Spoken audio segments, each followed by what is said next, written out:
Hello everyone, welcome to your channel International Relation Platform. Today's course will discuss Introduction to International Relations. This course is very important and crucial for students who want to take international relations as a discipline for their university degree. We will discuss and examine the major theories of international relations, describe the major similarities and differences between different international relation theories, identify the leading authors in this field. And for more information, I would like you to like and subscribe to our channel.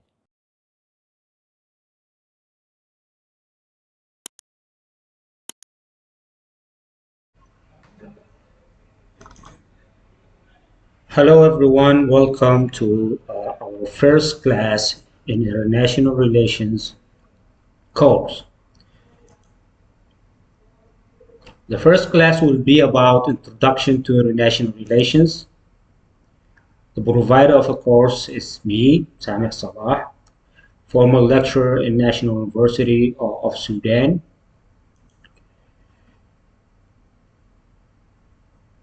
In this class, we will discuss the historical context of contemporary international relations. Before we start, let's take a look at the assessment. Seminars will be 10%, writing assignment will be 20%, and mid-exams will be 20%, and final exams 50%. The overall is 100. Let us discuss the introduction, aims, and objectives. Number one, explain the major theories of international relations. The major theories of international relations may include realism. This theory views states as the primary actors in international politics and assumes that the states are primarily motivated by power, security, and national interest. Key thinkers associated with realism include Hans Morgenthau, Kenneth Walls, and John McMahon. Also, we probably take a look at the liberalism through this course. This theory emphasized the role of international institutions, cooperation, interdependence in shaping international relations. Key thinkers include Immanuel Kant, Norman Angell, Robert Cohen.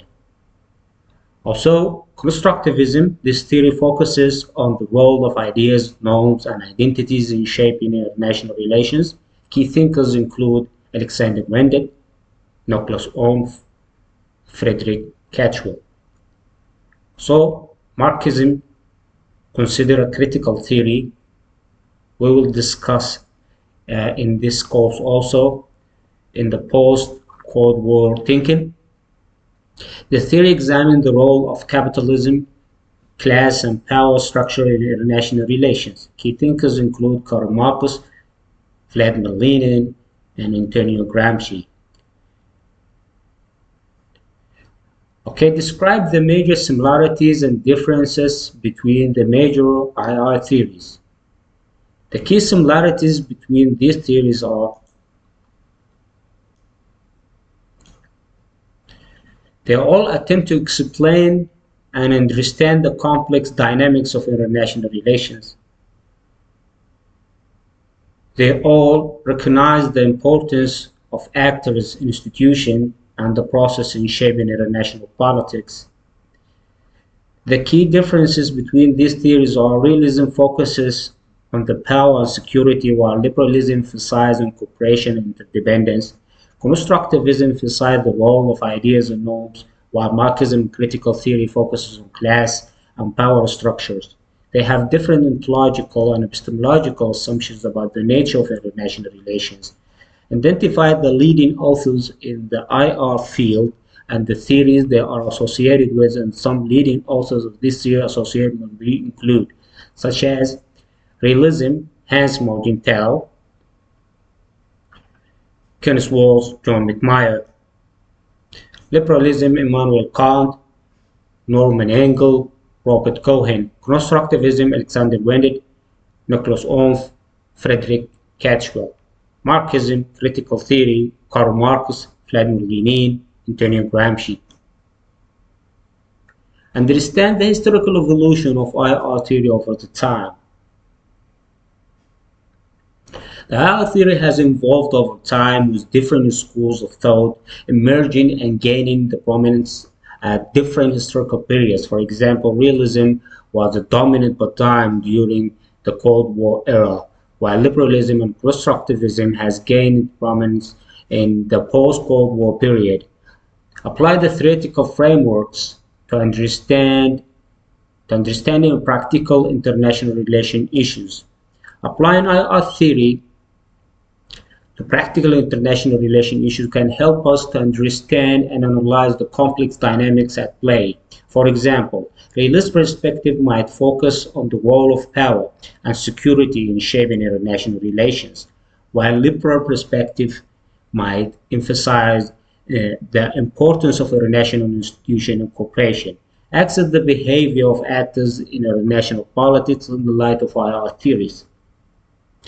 IR theories can help us understand and predict the behavior of actors in international politics, such as states, international organizations, and non-state actors. For example, realist perspective might suggest that the state will primarily act and maximize their power and security, while constructivist perspective might suggest that the state and behavior is shaped by the identities and norms.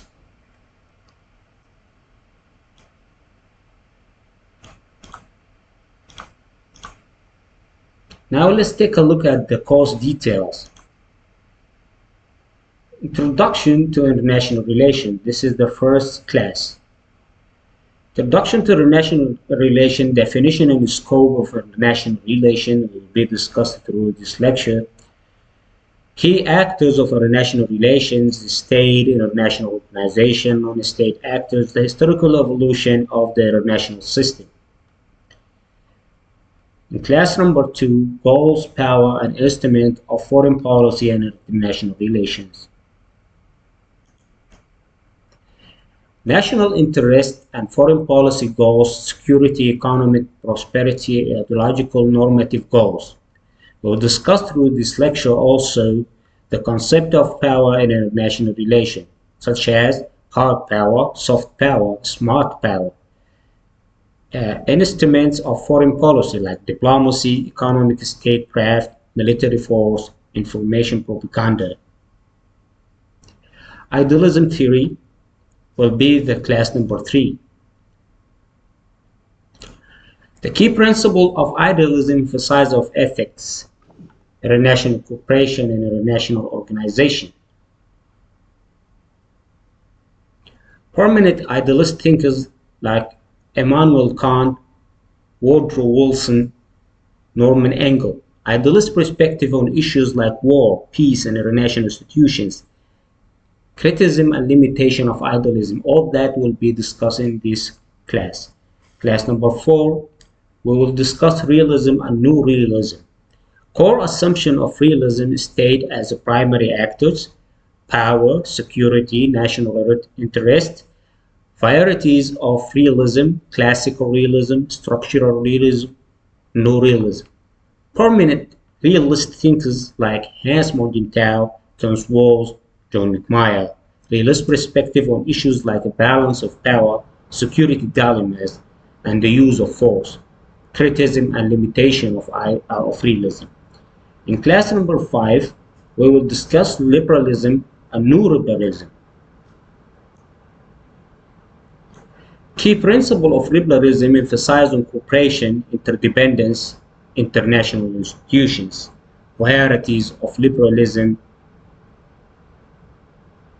commercial liberalism, institutional liberalism, democratic peace theory. In class number 6, we will discuss constructivism, the role of ideas, norms, and identity. The core assumption of constructivism emphasizes of the social construction of reality, role of ideas or norms. Prominent constructivist thinkers Alexander Wendt, Nicholas Orff, Friedrich Catchwell. Constructivist perspectives on issues like the role of identity, the evolution of norms, and the social construction of the international system. criticism and limitation of constructivism will be discussed in this class also. Number 7, decision-making approaches. In this class, I will discuss rational actor models, pragmatic politics models, organizational process model, cognitive and psychological approaches to decision-making, the role of domestic politics in foreign policy decision-making, and more on. In class number 8, suggest that we have a mid-exam. In this section, we review the key concept theories and thinkers covered in the previous section. So in the previous sections, every student must know all the definitions and the concept and the theories that covered in the previous sections. So there will be a practical question and assessment of student understanding, evaluation of the strength and the weakness of different IR theories in explaining the real-world phenomena.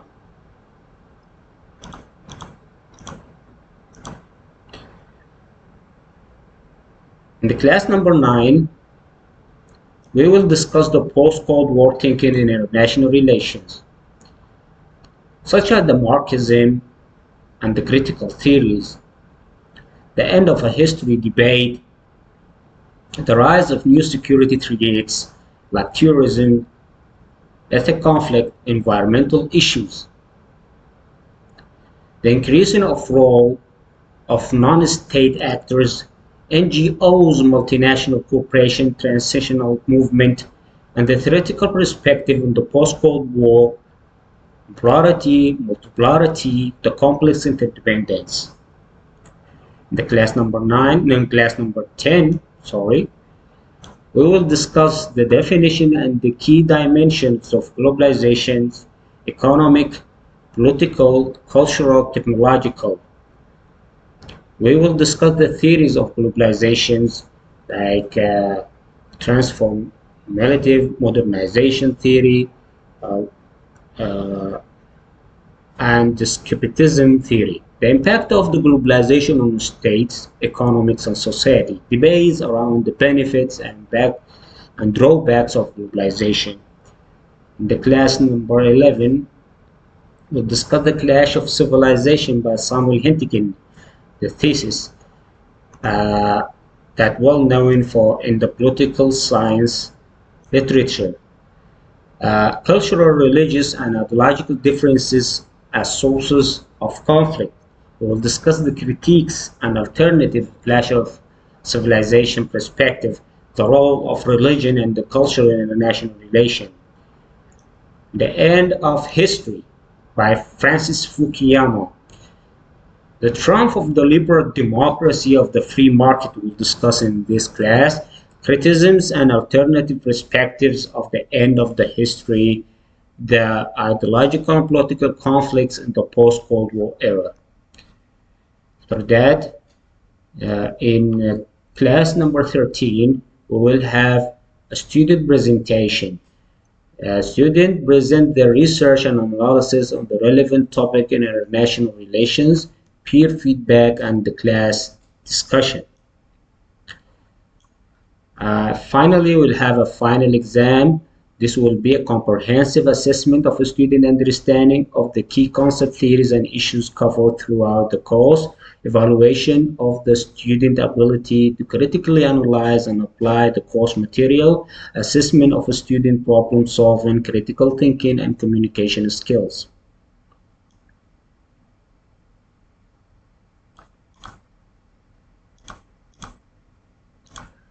Moreover, we will have 4 seminars.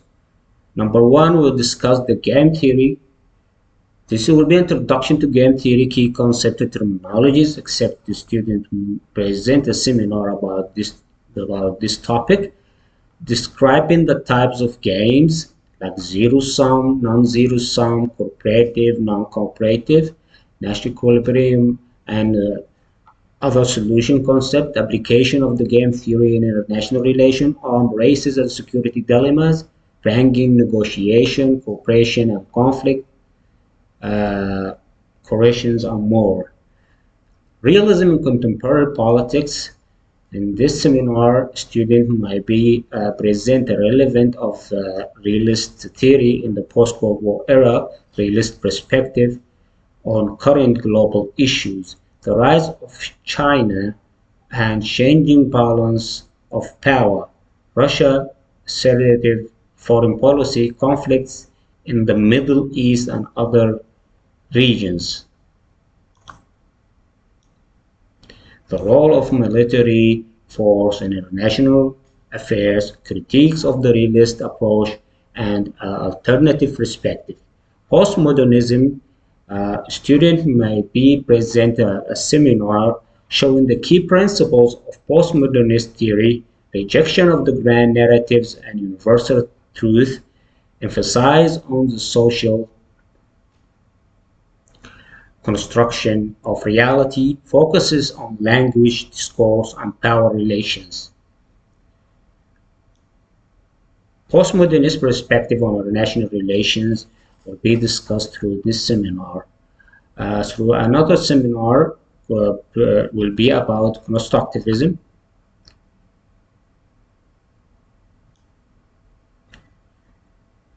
In this seminar, a student may review the core principle of constructivism, like the social construction of reality, the role of ideas, norms, identity in shaping international politics, the dynamic nature of international system, key constructivist thinkers and their contribution, Alexander Wendet, Nicholas Ornf, Emmanuel Adel, constructivist perspective on contemporary issues, the evolution of international norms and institutions, the influence of identity politics in global affairs, the social construction of security threats and challenges, the strength and limitation of constructivist approaches.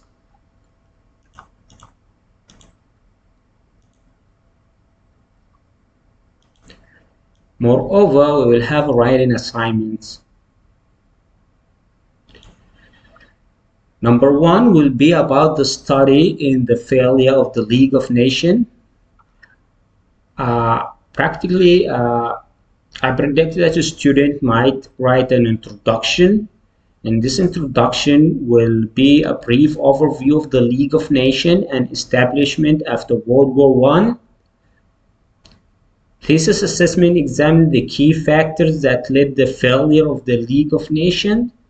Also, through the introduction, we will show the variables that we're going to use in the study, like the lack of universal membership, absent of the major power like US, weakness of the league structure, decision-making process, inability to prevent or resolve major conflict, like the rise of totalitarian regimes, the failure of enforced decision and maintaining collective security, impact on the Great Depression, and the rise of nationalist and isolationist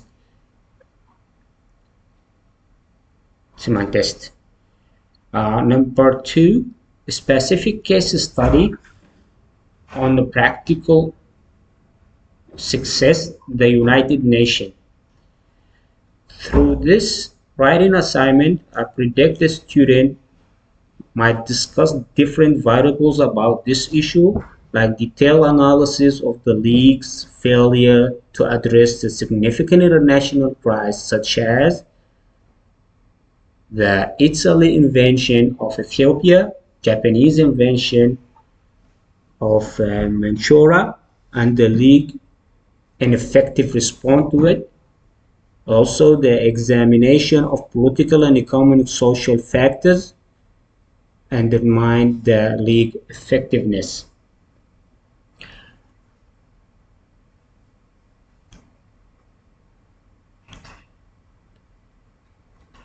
Moreover, a study on a partial success of the United Nations,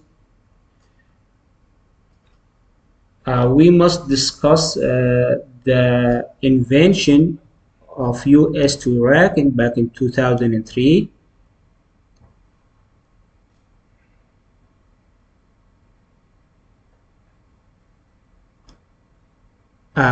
Before that, we must discuss the brief history and overview of the United Nations, because the last topic I talked was about the study and the failure of the League of Nations. It is not included in this topic, a study of partial success of the United Nations. So you have to add the information I previously mentioned in the first topic. Second topic will be about giving a brief history and overview of United Nations and examine the success and limitation of the United Nations addressing the global challenges. Success of the United Nations maintaining international peace and security, peacekeeping operation, conflict and mediation, promoting human rights and humanitarian aid.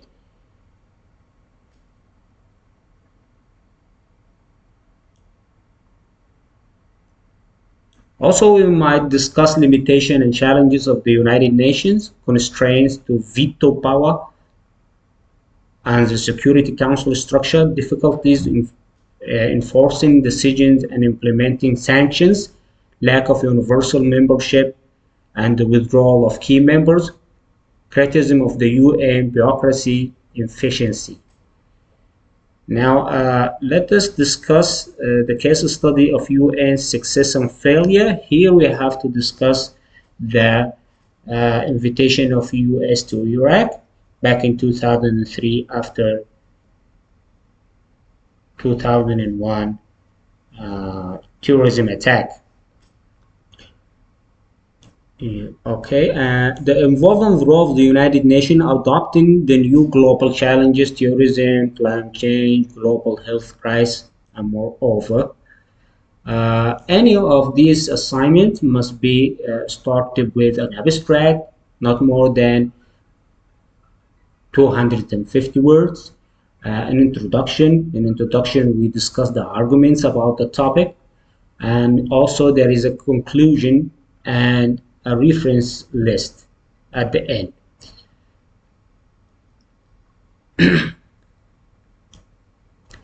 Now, in the last topic, we will talk about the study of success in the EU.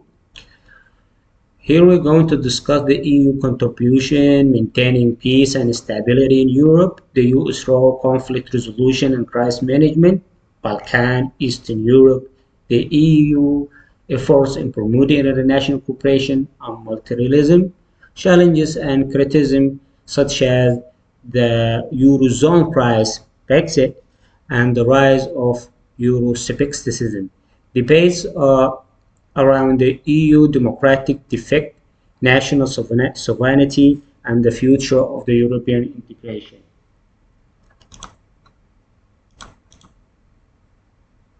This class discusses the meaning and the scope of international relation. It defines international relation from a number of angles.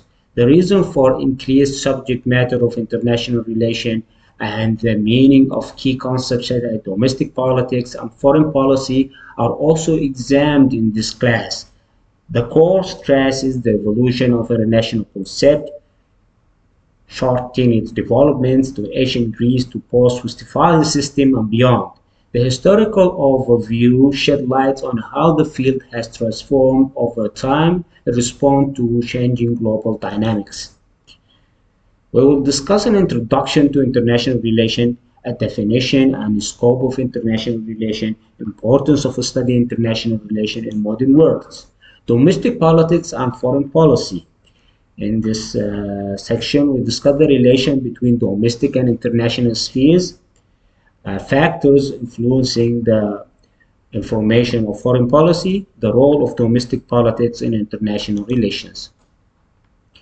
In last section, we will discuss the historical development of international relations, in ancient Greek perspective on interstate relations, the Westphalian system and the rise of the nation state, transformation of international relations in 20th century, world wars and creation of international organizations, decolonization and the emergence of new states. What is international relations? International relations refer to the ways that state, groups of people, organizations, and individuals interact with the effect one another. It could also be defined as the study of the political and social interaction of state, non-state actors, and individuals. Traditionally, the scope of international relations was limited to the ways states related and affected one another. However, in contemporary times, international relations (IR) as a part of its menu also examine the role of non-state actors on the global stage. At its most fundamental level, IR deals with the interaction between countries of the world, which are the most basic building blocks of a international system. Three key elements contained there are international relations and system. So let's discuss these elements separately.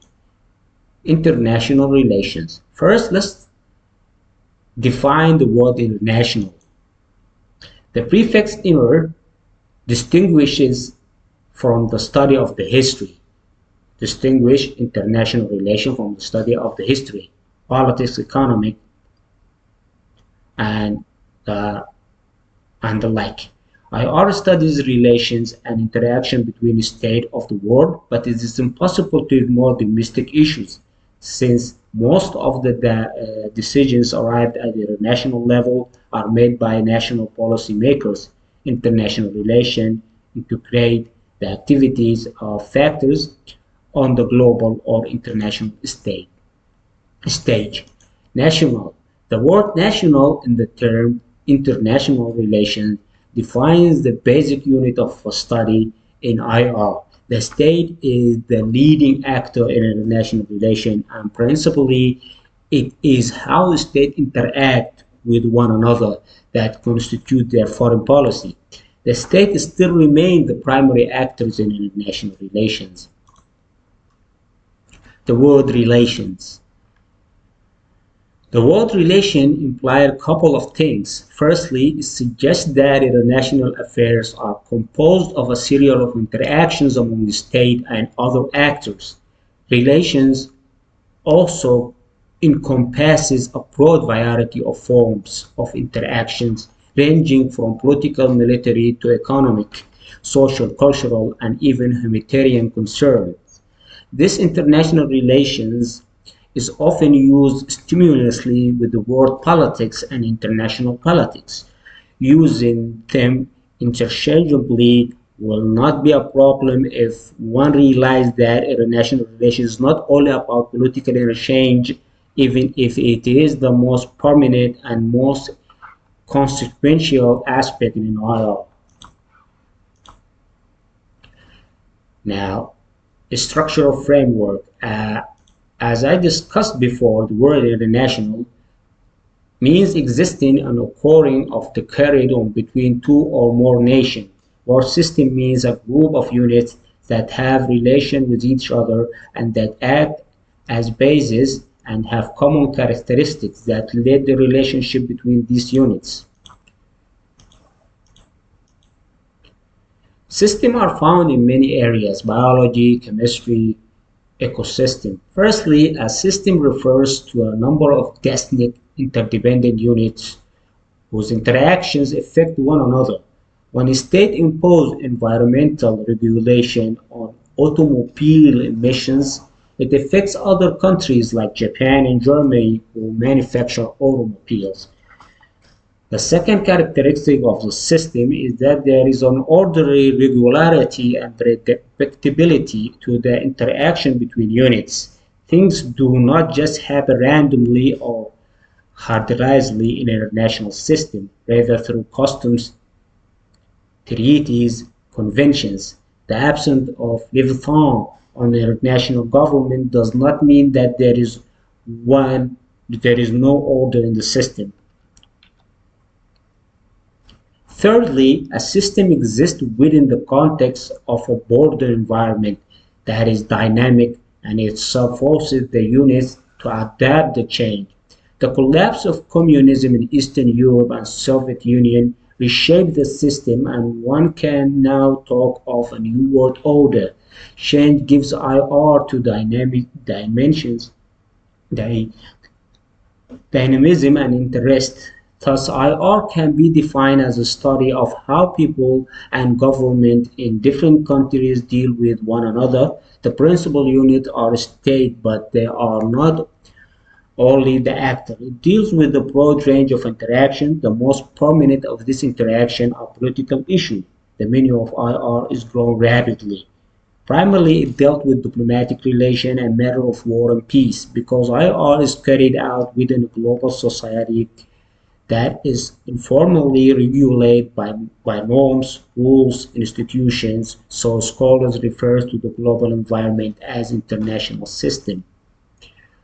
Let's discuss domestic policy or domestic politics.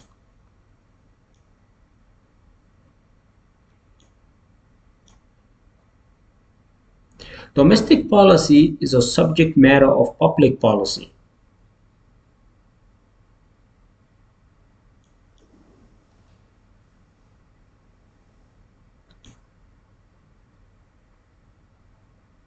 And there is a distinction between foreign policy and domestic policy.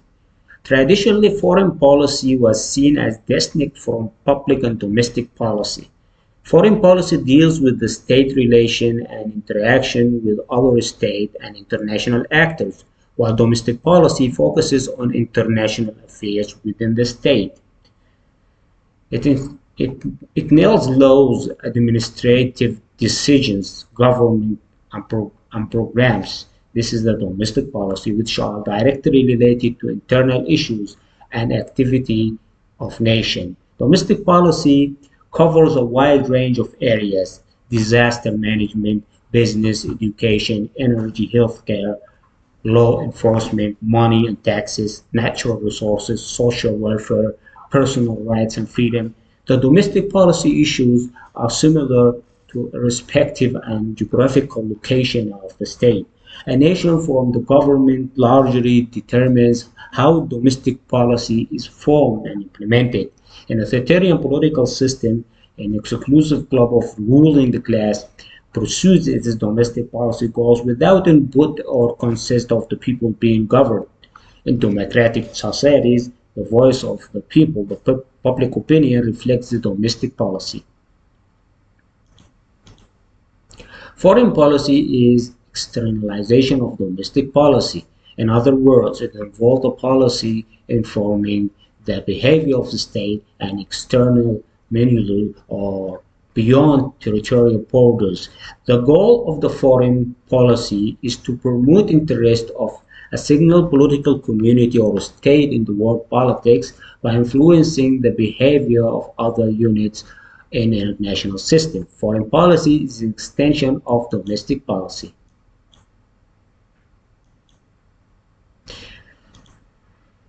The study of the foreign policy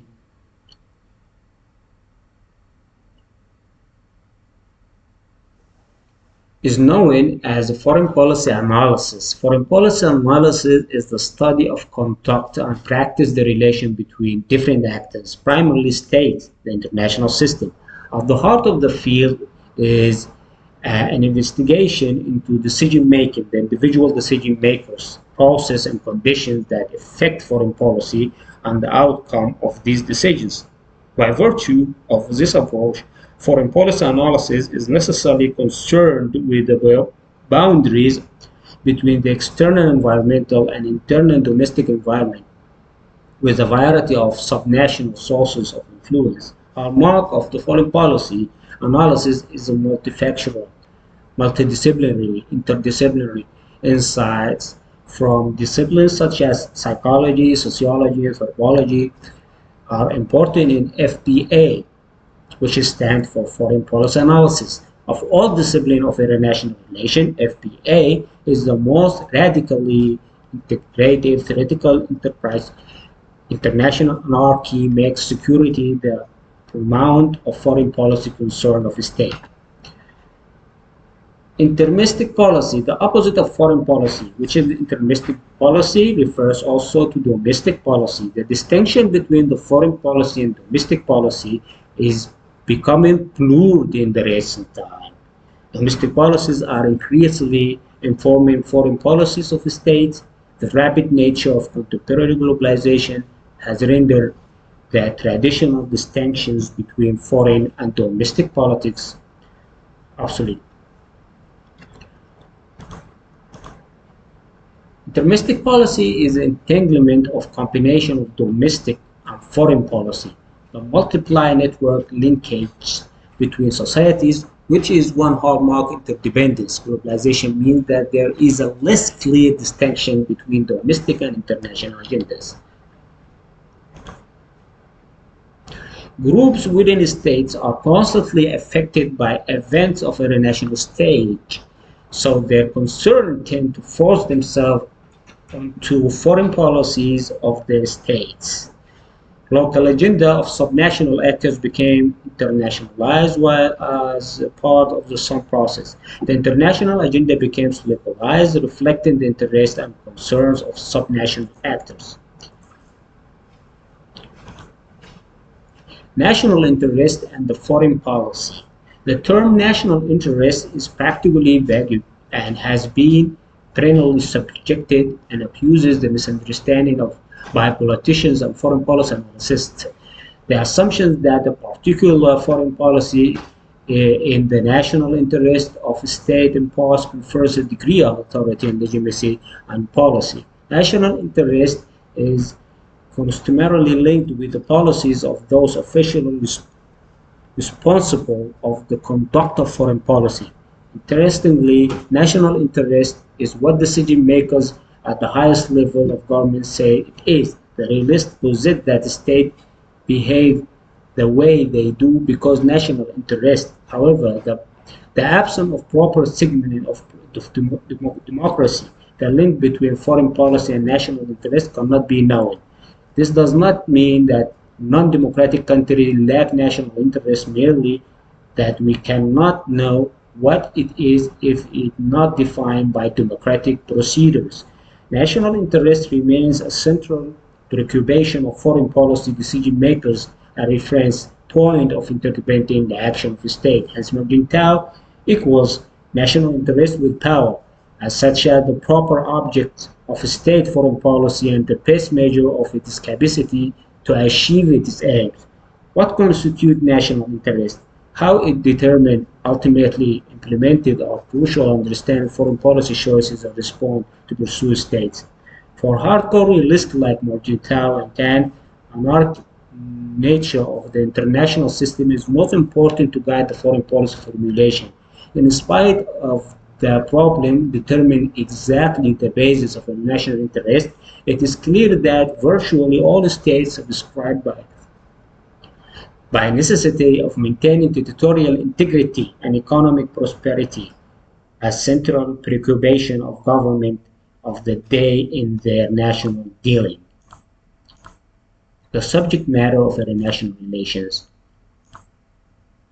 The subject matter of any discipline refers to what is contained in its menu or what it is studied. Diplomacy, trade negotiation, cultural exchanges, priority, war, military alliances, all form a part of the subject matter of IR.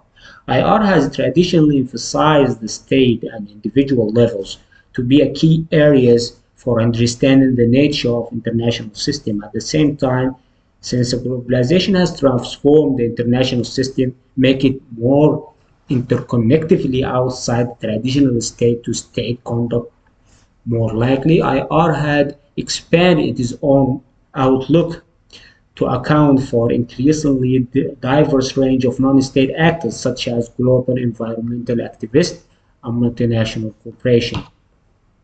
The subject matter of international relations also as Holistic One described in international relations theory, he described it as an acting like a pair of colored sunglasses that allow the wearer to see all silent events relevant to the theory.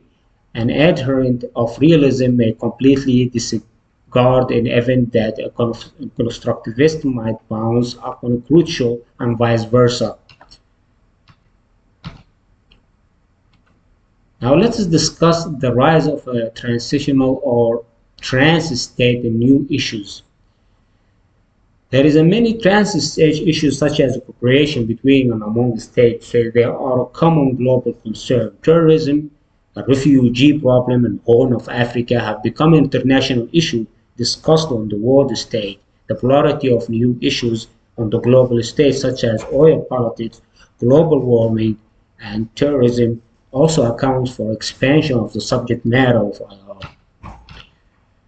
There is a many actors in international system, but states are still remain the main actor in international system and international relations. States are the objectives and creates of the security and the lawmakers. Also besides the state, there is a regional and IGOs like NGOs and multinational corporation and global social movement and transitional criminal and terrorist network. All of those can consider actors in the international system. What is the new actor in international scenes? Today they share in the stage with a good number of subnational, supranational actors. Many of non-state actors have come up their own unique issues of global stage. There is a school of thought which now hold that multinationalists are dominant actors in the international scene. During the Rio Earth Summit in 1992, there is a 15,000 member of NGO played an active role in discussion. Amnesty International is investigating the respect of the human rights issues in various countries of the world. The reports of Transparency International and considered by the IMF when dashing out loans and grants of states.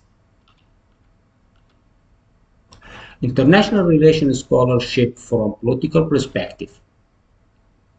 Although IR is a library of subjects studied from a particular angle, IR scholarship and teaching are from political science perspective. IR relies on several academic disciplines such as economics, sociology, history, and among others. The political science perspective of IR emphasizes the political institution and governmental dimension of global relations. Unlike the other social science disciplines, IR scholars use knowledge from other disciplines to focus on the politics and the relevant subject matter. Chronology and history. In this section, I aim to discuss the evolution of the IR as an academic discipline. I'm trying to distinguish IR from a historical perspective from the academic perspective. So, in history and philosophy, first was IR discussed by the Greeks, the political philosophy. After that, historically also, we discuss a series of world events like the First World War, Second World War, Cold War. The war in the 20th century, there is many changing in the world order happening after the 9/11. While I try to discuss the historical context of contemporary international relations, there is a very known 6 period of historical context in this matter. Number 1, before 1648, right? Number 2, after Westphalia. Number 3, 19th century Europe.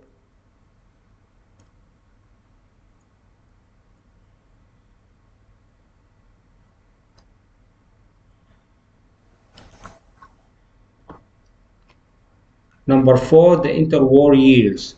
Number 5, the Cold War. Number 6, the post-Cold War. In the first period, before 1648, this period was characterized by the dominance of empires and the city-state and monarchies. The international system in that time lacked a clear set of governing principle rules. Conflicts were often dynastic in nature, driven by the desire for territory and power. After Westphalia, post-1648, the Treaty of Westphalia established the principle of state sovereignty and the modern system of nation-state. This led to the development of a more formalized system of international relations based on the ideas of national interest and the balance of power. 18th century Europe. This period saw the rise of nationalism and consolidation of powerful nation-states in Europe. Revivals between the great powers such as Britain, France, Germany, and Russia, dominated by international landscape. Imperialism, colonialism, and pursuit of economic and military power were key drivers of the foreign policy. Interwar years. The interwar years 1919 and 1939. The aftermath of the World War I establishment of the League of Nations marked a shift towards collective security and international cooperation. However, the inability of the League to prevent the rise of aggressive revisionist power like Nazi Germany and Imperial Japan led to outbreak of World War II. The Cold War. The international system was characterized by the bipolar rivalry between the United States and the Soviet Union, with their respective allies and spheres of influence. The threat, nuclear war, and pursuit of ideological, political, and economic dominance were central and dynamics of the Cold War. The post-Cold War. The end of the Cold War led to polar movement, with the United States emerging as a sole superpower. However, international system has become increasingly multipolar with the rise of the new powers like China and the growing importance of non-state actors. Issues such as globalization, terrorism, climate change, and proliferation of weapons mass destruction have become central concern in the post-Cold War era.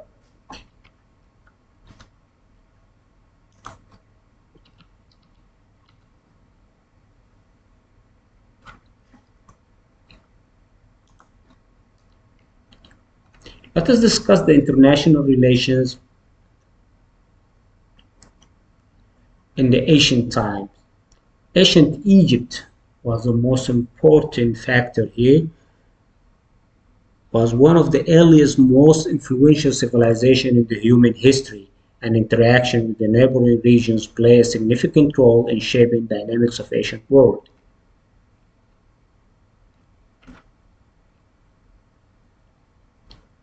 The sovereignty of Greek cities was 400 BC, imperialism by Roman Empire 50 BC to 400 AD, centralization and decentralization Middle Ages. There is a three civilization: Arabic civilization, Byzantine Europe, the development of transitional network in the late ages, transitional of business community, individualist and humanist writers on classic literature. All that was known before the 1648. The historical overview. Before we discuss historical overview, as I mentioned earlier, in this point, we want to differentiate between international relations as a phenomenon and international relation as a science. As a phenomenon, it involves the philosophical study of interaction and connections between countries and people.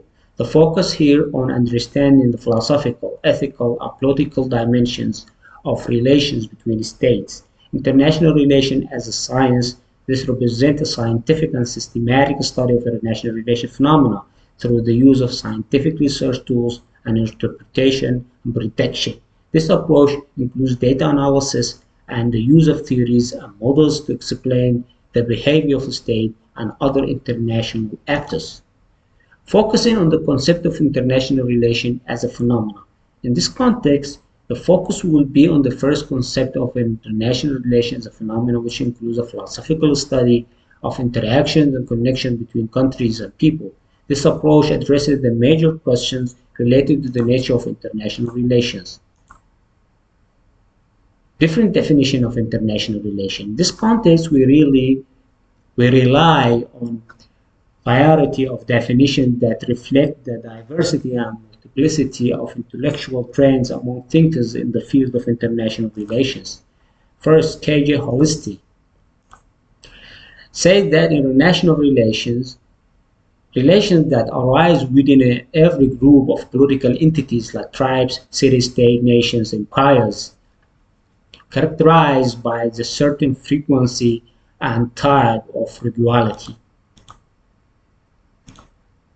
James Bruce. The international relations are the relation between states and people.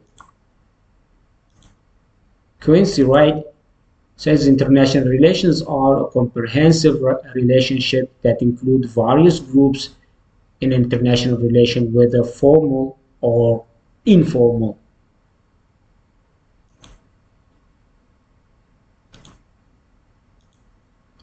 Frederick Hartman said the term international relation includes all communication between states and all movement of people, goods, and ideas across the national borders. International relation in ancient times refers to the period from the discovery of writing humanity until the fall of division of Roman Empire, 476 AD. Here we begin reviewing international relations in ancient Egypt. The Middle Ages, centralization and decentralization, a transitional business community emerged whose interests and livelihoods extended beyond immediate local. Writers and other individuals rediscovered classical literature and history, finding intellectual substance in Greek and Roman thought. Niccolo Machiavelli, the prince, liquidated the qualities that a leader needs to maintain the strength and security of the state. Leaders must act in the state interest, answerable to no moral rules. The masses, angered by taxes imposed by the newly emerging state, rebelled and rioted. International relations in ancient Egypt. Ancient Egypt existed for approximately 3,000 years and contained three periods: Old, Middle, and New Kingdoms. Three ruling dynasties governed this state, which numbered several significant kingdoms, including Hittite and the Kingdom of Nuba and Mesopotamia. As I discussed before earlier, there is a three dominant civilization: Arabic civilization, Byzantine Empire, and the rest of the Europe. The language, culture preferred it, and the networks of communication developed by Roman were beginning and disintegrate. This is the Middle Ages, centralization and decentralization. International relations in ancient Egypt also. A notable conflict arose between Hittites, who established a powerful state, Anatolia, the modern-day Turkey, and Egypt over control of the region known as Syria, Amora at that time, which was strategically important for controlling international trade routes at that time. International relations in ancient Egypt. One of the most significant historical events in ancient international relations was the treaty between Ramses II, a pharaoh of Egypt, signed in 1279 and 1213 BC.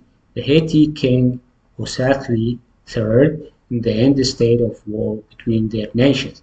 This treaty, bearing the slogan peace and brotherhood forever, was signed in 1259 BC and become known as the Treaty of Kadesh. Historians described it as the first international treaty of its kind in human history, which gave it immense historical importance.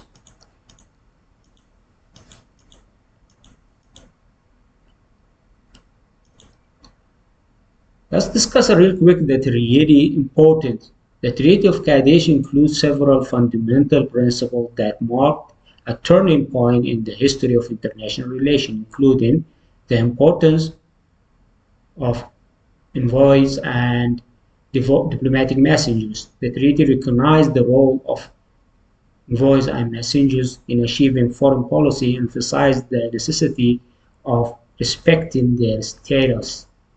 International relations are a complex system encompassing all forms of interaction between different political entities. The dimensions of international relations are diverse, including both formal and informal relations, and considering political, economic, and cultural social aspects. International relations remain an open subject for interpretation and analysis by researchers and thinkers, reflecting the dynamic and evolving nature. The pre-Westphalian world. Many of international relations theorists date the contemporary system from 1648, the year of the Treaty of Westphalia, ending the 30 Years' War. This treaty marks at the end of the rule by religious authority in Europe. The Greek city-state, the Roman Empire, and the Middle Ages are each key development leading to Westphalian order.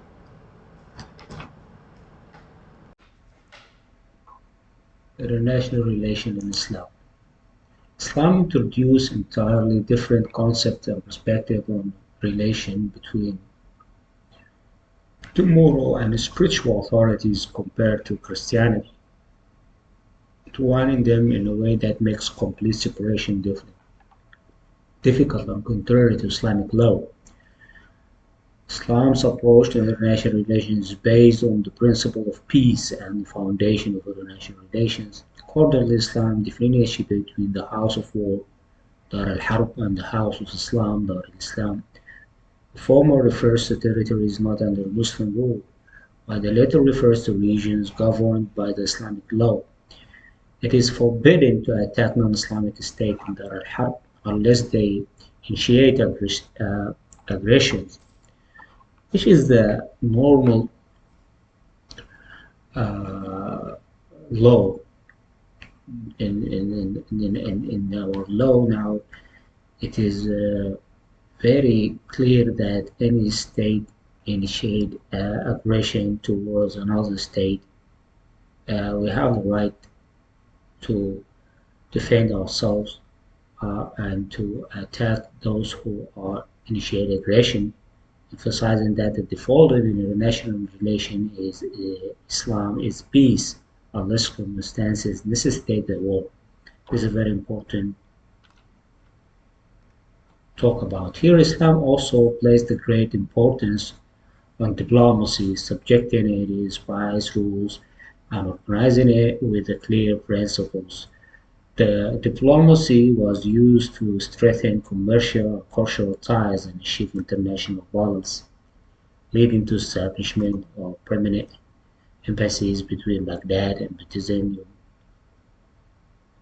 Byzantium, and the similar ones between Cordoba and Constantinople. This significant contributed to the development of relations between Muslims and other nations. Muslims concluded numerous treaties and agreements, most notably the covenants of Dima. They are recognized treaties of good neighborliness, friendship, and alliance, and were known for their strict adherence and fulfillment of agreements with non-Muslims.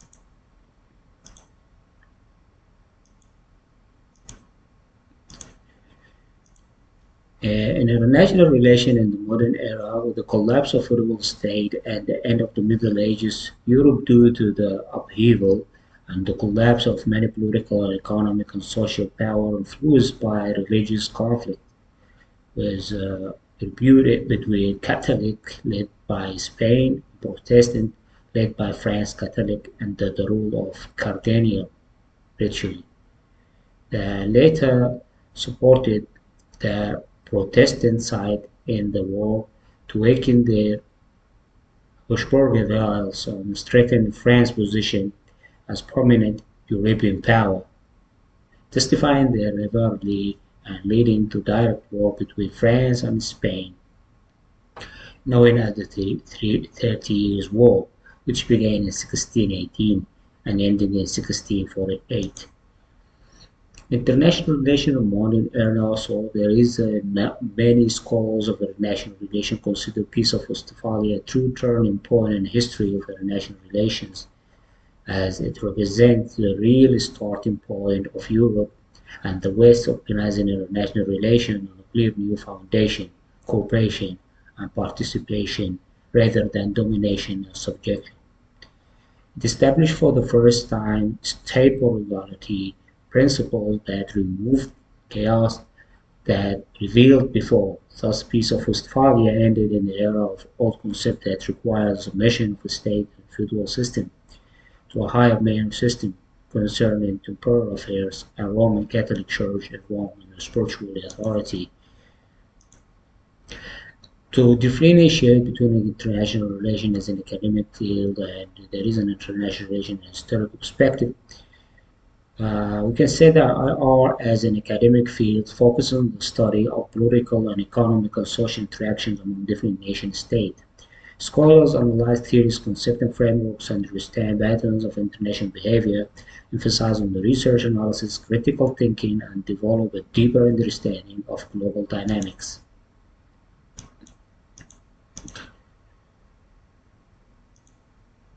International relations as a field of study can be defined as a branch of social science which studies policies, development, and interactions, the effects of which cross national boundaries affect the lives of people in different countries and several parts of the world.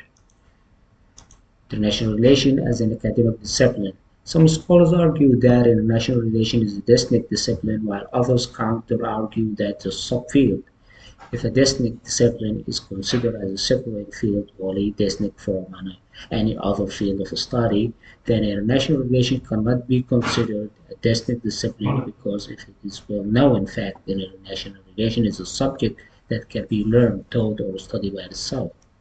It is closely linked to many other fields such as political science, history, sociology, law, and economics.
Academic discipline is a study or a subject that formally taught in the universities and other academic institutions. International relations can be considered as a distinct academic discipline as it has evolved into a field of study which is formally taught in universities. There has never been a price agreement amongst scholars regarding the definition of discipline of international relations.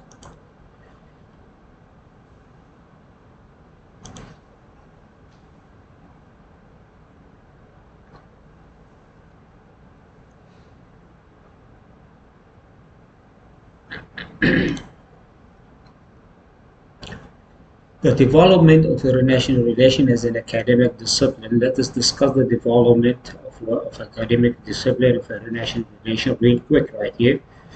Number one, the period of 19 to 1980 up to the end of the First World War. International relations was taught by diplomatic historians who were more interested in the history more than politics. Their main concern was a description of past events rather than an analysis of the present ones. Number two, the period of 1980 to 1930, starting after the end of the First World War. It was focused only on the study of the current affairs as a reaction of excessive concentration on the past, done during the period of 19 to 1980. The period of 1930 to 1938, scholars during this time tended to take more moralistic and legalistic approach towards studying international relations. More emphasis was laid on the importance of international law and international organizations, especially the League of Nations, which was formed during this time. With the hope of narrowing nationalism and internationalism, the idealist approach became popular during this time. The period of after the 1945, this was the period following the Second World War. During this era, people had lost faith in the power and authority of international organizations and international law as a tool of maintaining peace because of the failure of the League of Nations to prevent another world war. Therefore, the emphasis of this period shifted towards scientific analysis of the development of international relations. So that the development of international relations, as we can see, we can be divided at the four period of times from 19 to 1980 up to the end of the First World War. International relations taught by diplomatic historians who are interested in history more than politics. Period of 1980 to 1930, starting after the end of the First World War, was focused on the current affairs as a reaction of excessive concentration on the past, done during the period of 1980. Was focused only on the study of the current affairs as a reaction to excessive concentration of the past. When there was a reaction, excessive concentration in the past, in the 19 to 1980, up to the end of the First World War, it was pure history at that time. The period of 1980 to 1930, this is starting after the end of the First World War. They start to study the current affairs. Period of 1930 to 1938, scholars during this time tended to take a more moralistic and legalistic approach towards studying international relations. More emphasis was laid on the importance of international law, international organization, especially the League of Nations, which was formed during this period. So here they start to tend to take more moralistic and legalistic approach towards studying international relations. In the period after the 1945, there was a period that following the Second World War. During this era, people had lost faith in the power and authority of international organization and international law as a tool of maintaining peace because the failure of the League of Nations to prevent another world war. There was emphasis on the period shifted towards scientific analysis to the development of international relations.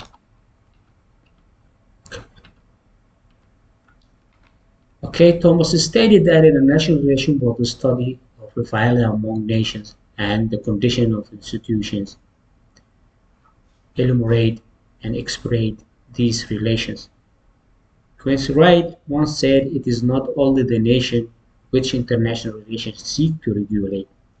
Varied types of group, nation, state, government, people, regions, alliances, confederation, international organization, even industrial organization, cultural organization, and religious organization must be dealt with the study of IR if there is a treatment to be realistic." International relation as a practical historical field.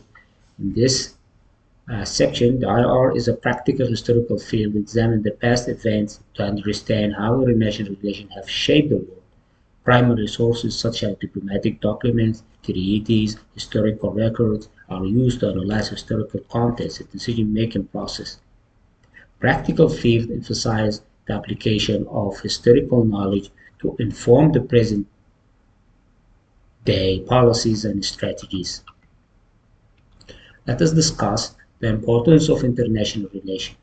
It is very important to comprehend the importance of IR. It is crucial for individuals and nations and the international community as a whole. It helps us to understand complexities and global politics and economics and social issues. It provides insights into conflict, cooperation, diplomacy, trade, human rights, and global governments. Ancient Greece. Ancient Greece plays a significant role in early development of international relations. City-states such as Athens, Sparta engage in diplomatic interaction, alliances, and conflict. Thinkers like Thucydides and Plato laid the foundation for studying power dynamics and interstate relations. The 30 Years' War followed by the Treaty of Westphalia. The 30-Year War, it was from 1680 to up in 1648, was devastating conflict in Europe and involved religious and political and territorial disputes. The Treaty of Westphalia marked a significant turning point in IR by establishing the principle of states' sovereignty and non-interference in domestic affairs. The formulation of sovereignty was one of the most important intellectual developments leading to the Westphalian Revolution.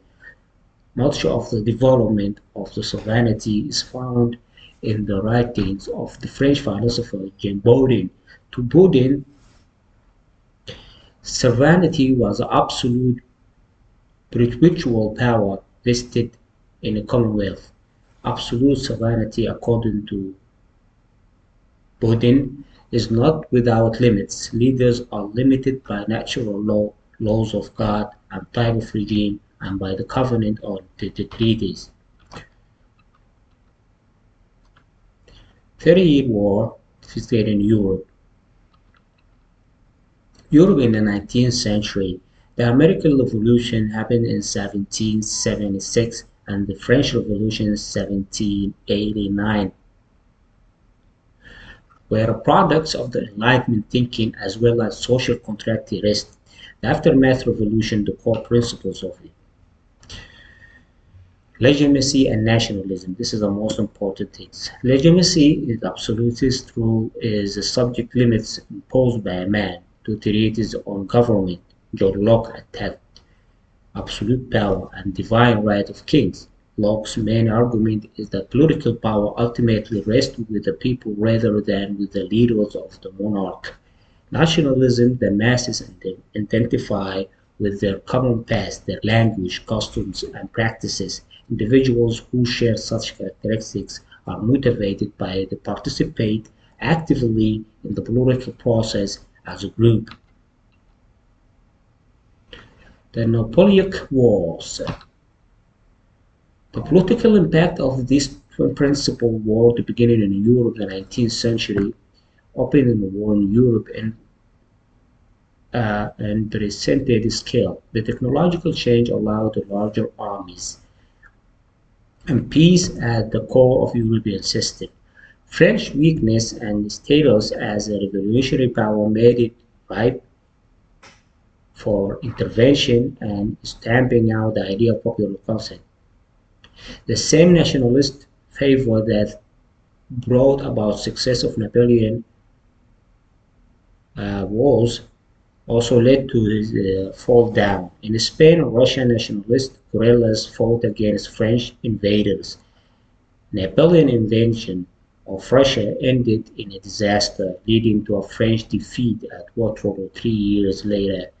Peace at the core of the European system followed the defeat of Napoleon in 1815, the establishment of Peace of Congress of Vienna, and the Concert of Europe, Australia, Britain, France, Russia, and here period relative peace.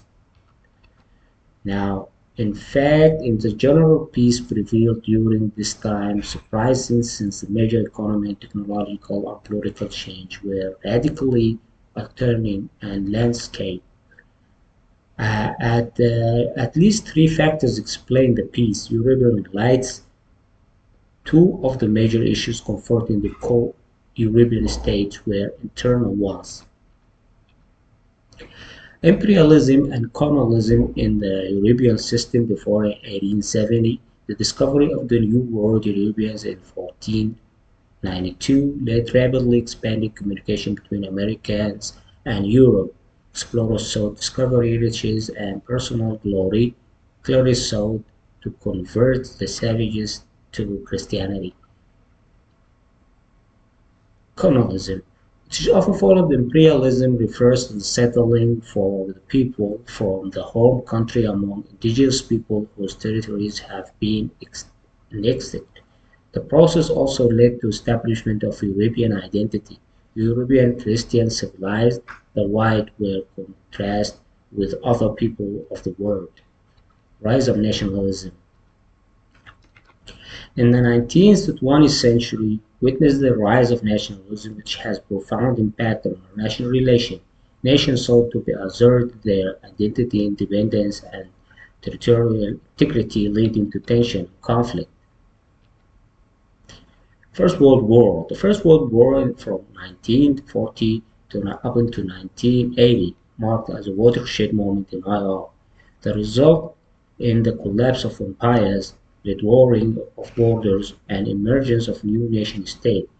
The war also highlighted the need for collective security and limitation of traditional power. World War One was most of the significant event in modern history, debuting in Europe on July 28 to 1940, and the ending of November 11 in 1980. It was described as the war to end all wars, but instead it caused immense devastation.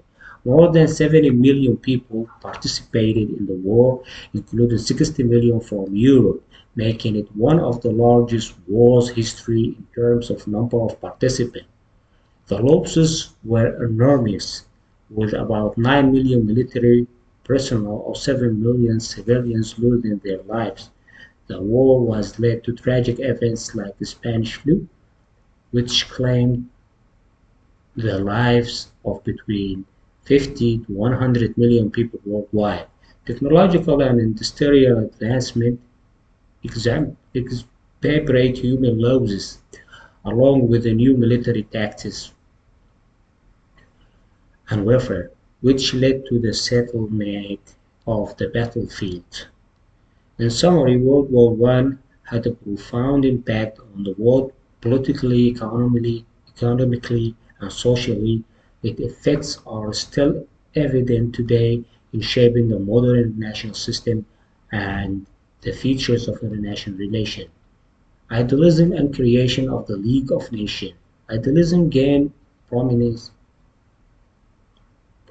after the First World War, emphasizing international cooperation, peace, and pursue common values. The League of Nations was established in 1920, was the first international organization dedicated to maintaining peace and resolving conflict. After the First World War, Second World War was the most widespread and deadliest war in history. The obvious inability of the League of Nations to deal with the major international issues was the major cause of the Second World War, started by Adolf Hitler's invasion to Poland in 1939. The war dragged on for 6 years until Allied nations defeated both Nazi Germany and Japan in 1945. After the Second World War, the international system came to be a totally different system from classical 19th century international system. The classical international system was Eurocentric and worked on the principle of balance of power, war as means. Secret diplomacy and enlistment and narrow nationalism is objective before the war. All European nations, particularly Britain, France, Germany, and Italy, were major actors in the politics. However, after the Second World War, many changes took place in the national system. The United States abandoned isolationism. Germany and Italy became very weak as a result of their defeats in War. Britain and France and became weak due to the heavy war losses suffered by them and the creation of new independent states because the liberation of Asian and African countries from colonization.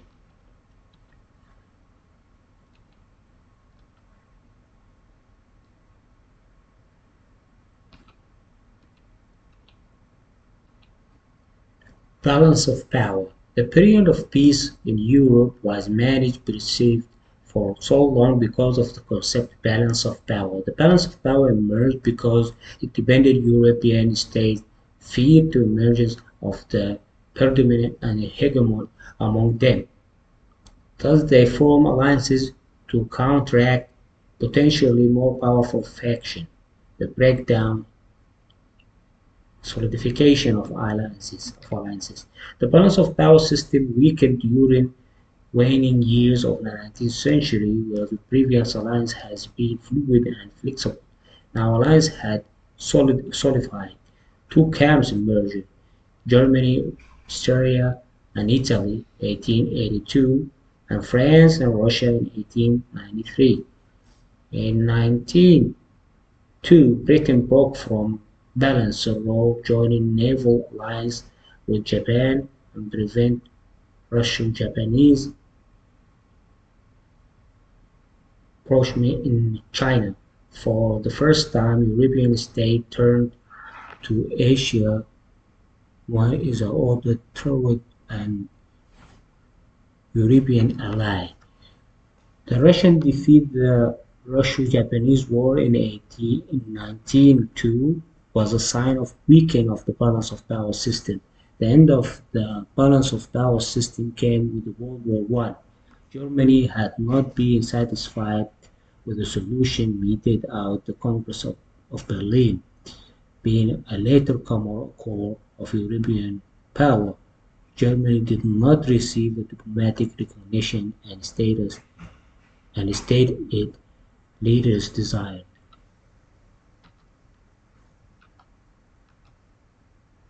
The interwar years and World War II.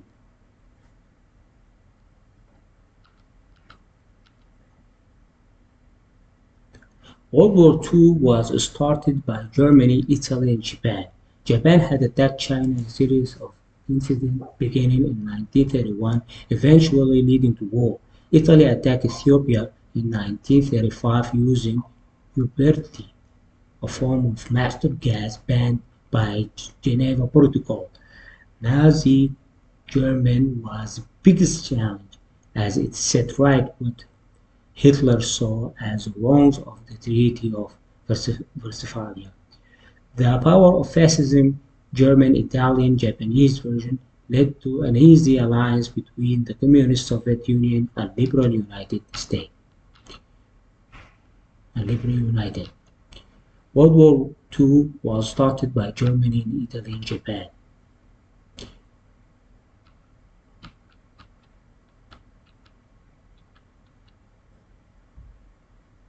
After the four stages that Kenneth Thompson categorized, there comes to Cold War phase. After the Second World War, USA and Union of Soviet Socialist Republics, USSR, rose up, two powers in the world. There was no complete war or peace during this time. Therefore, it was described as the Cold War period. USA took the leadership of capitalist countries. USSR took a leadership of communist countries. Neither of the two parties declared actual war against the other, promoted their government. This can be referred to a diplomatic war. The Cold War phase led to the war tension and nations were overwhelmed by the fear of war. As a result, USA formed alliances like NATO to get together with other anti-communist countries under its own leadership, and USSR continued to move by organization the communist country into Warsaw Pact. As another result of the Cold War, Third World was created. A large number of nations of Africa, Asia, and Latin America refused to join the military alliances of two superpowers. They chose to remain neutral and together form a non-alignment movement. After the Second World War, nations in the world started to follow different principles and policies. Therefore, it became a need to understand the foreign policy and the principles which they follow for survival of the nation. This largely contributed to the development of international relations as an academic discipline.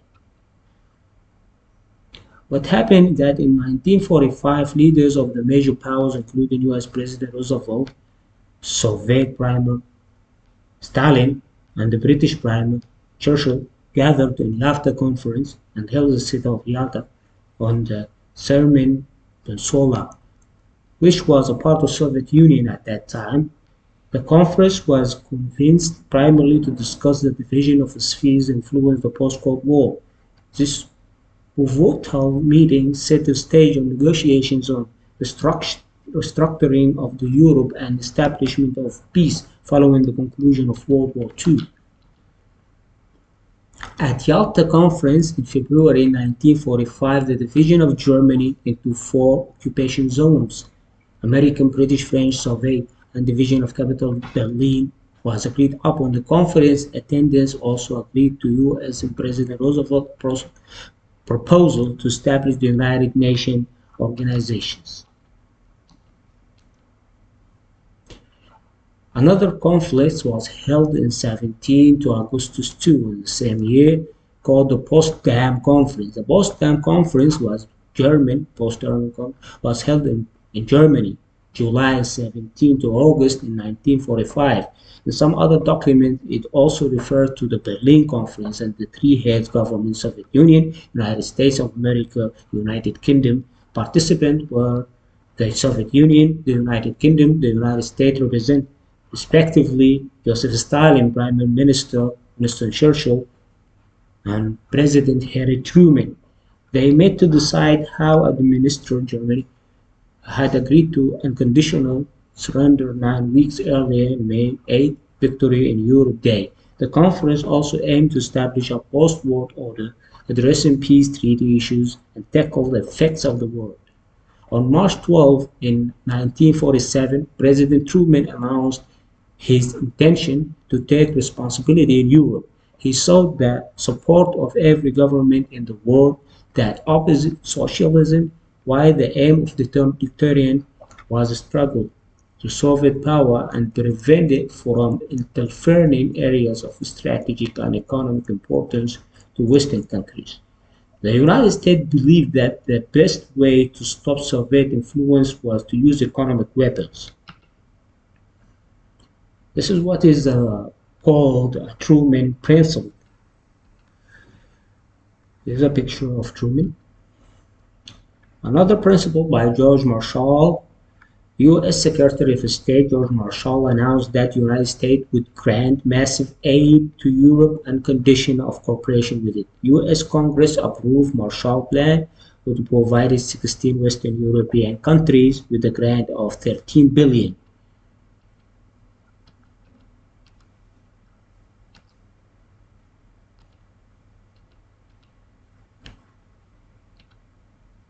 The Zandegov Dicterian, also known as Zandegov Dicterian, was a Soviet cultural dicterian introduced Central Committee Secretary Andrei Zandegov in 1946. The core principle was encapsulate the first. The only conflict that is possible in Soviet culture is the conflict between good and best, quickly became an official Soviet cultural policy, mandating the artists and writers and intellectuals adhere to the party line in their creative endeavors. Those who did not comply faced the risk of resections. This policy remained in force until the death of Joseph Stalin in 1953. The world is divided into two camps. New World camps were Eastern Bloc led by the Soviet Union and Western camp led by the United States. After that, the Cold War had many crises. Major crises of this was include the Berlin blockade of 1849 to 1949, the Chinese Communist Revolution 1945 and 1949, the Korean War 1950-1953, Hungarian Revolution in 1956, and the Suez Crisis of the same year, the Berlin Crisis of the 1961, the Cuban Muscles Crisis in 1962, and the Vietnam War 1964 and 1975.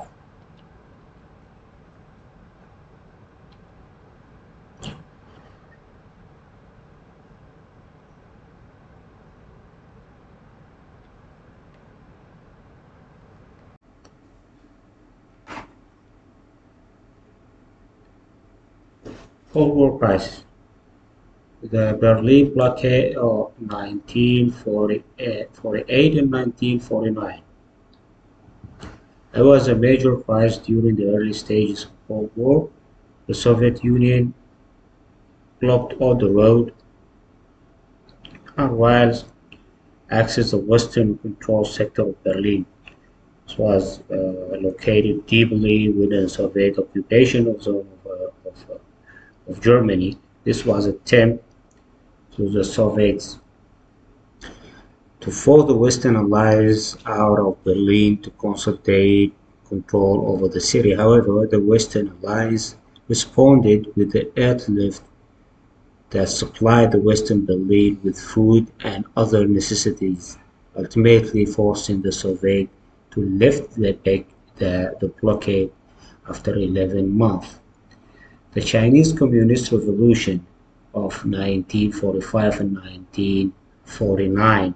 The Chinese Communist Revolution of 1945 14 to 1949 resulted in the establishment of the People's Republic of China under the leadership of Mao Zedong. This was a major geopolitical shift in China transitioned from being U.S. ally against Japan during the World War II to becoming communist adversary to U.S. and the Western allies during the Cold War. Korean War. Discuss Chinese Communist Revolution, the Korean War in 1950-1953.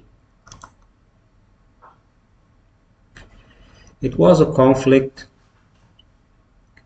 that began when North Korea supported the Soviet Union and China invaded the South Korea, which was backed by the United States and the United Nations. The war ended stimulated with the Korean divided into Communist North and Democratic South, a division that persists to this day. Hungarian Revolution in 1956.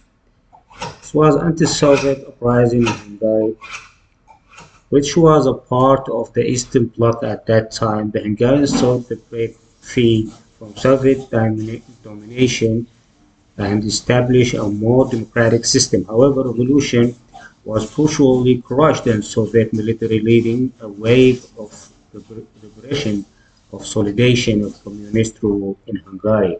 Berlin Crisis in 1961 was a confederation between the United States and the Soviet Union over status of Berlin. The Soviets threatened to sign a separate peace treaty with East Germany, which would have effectively cut off West Berlin from the West Germany. The lead of construction of the Berlin Wall, which divided the city for nearly 3 decades.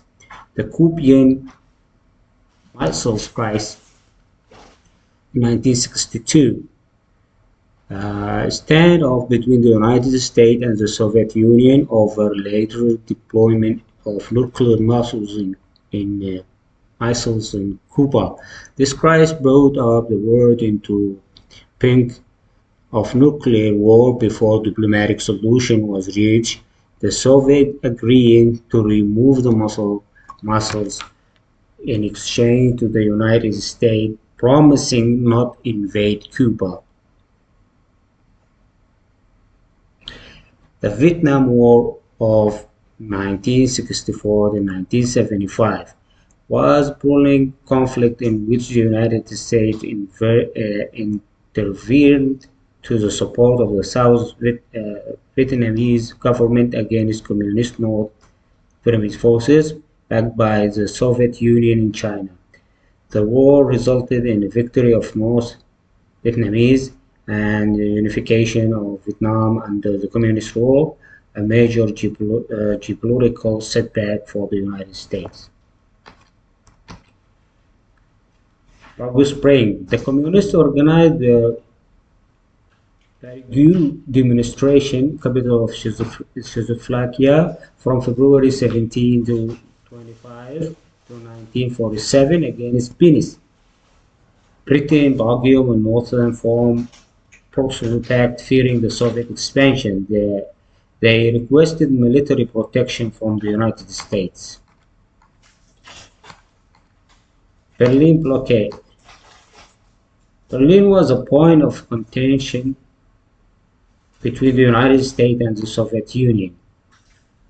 In 1948, the United States, Britain, France announced establishment of the state Germany with Bonn as its capital. Stalin opposed this blockaded all land routes leading to Berlin. However, the Western Bloc managed to break blockade, forcing Stalin to lift in May 1949. The Cuban Missile Crisis in 1961 and 1962 was a serious military confrontation between the United States and the Soviet Union during the Cold War. The crisis began on October 16 to 1962 when the United States discovered Soviet nuclear missiles in Cuba, and it lasted until October 28 in 1962. During this crisis, U.S. President John F. Kennedy imposed naval blockade on Cuba to prevent the arrival of more Soviet missiles. The world was on the brink of nuclear war, with both sides exchanging threats. Now, the Cuban Missile Crisis in 1961 and 1962, an American discovered Soviet missiles bases on Cuban territory capable of striking of American heartland. The communists came to power in Cuba under leadership of Fidel Castro. A serious dispute arose between the two powers, which almost led to the nuclear confrontation between them. Conclusion: the evolution of the field of international relations revealed the impact of historical events on the development from ancient Greece to modern world are involved respond to changing global dynamics. Understanding this evolution helps us to analyze, navigate the complexity of international relations today. Now, finally, I would like to show you a reading assignment for a paper for chivalry with dogma, the evolution of international relation as a field of an activity to international relation as an academic discipline. Thank you very much. See you in next class tomorrow.